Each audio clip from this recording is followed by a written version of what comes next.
Sa Good Vibes, duha ka mga Negrense ang napilian nga mangin kabahin sa mga pamatanon nga yara sa gobyerno nga magtiglawas ang Pilipinas para sa isa ka Good Governance Workshop.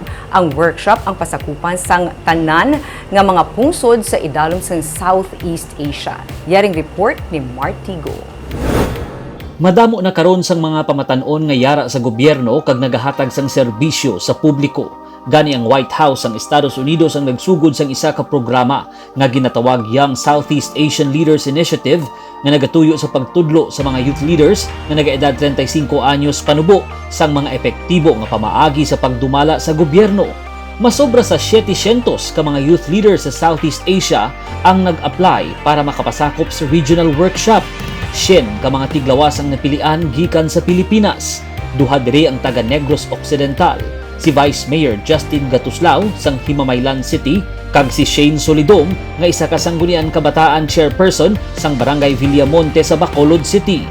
How can this help the country and the community? Very simple. First, linkages with like-minded individuals who want to pursue civil society and government collaboration. For example, we've discussed already how to establish frameworks and how to navigate open contracting. And we all know, as far as our government contracts are concerned, this country really needs help and it really needs a reform in that aspect.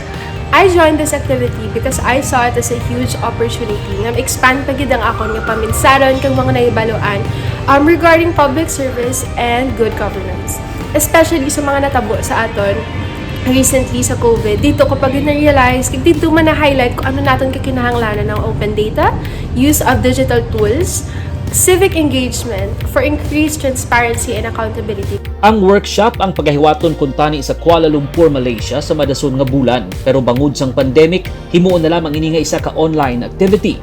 Ini ang gin-sponsor sang US State Department kag gin-organize ang TechSoup nga isa ka non-profit social enterprise nga nagaduso sang transparent governance kag pagdihon sang maayo nga mga public policies.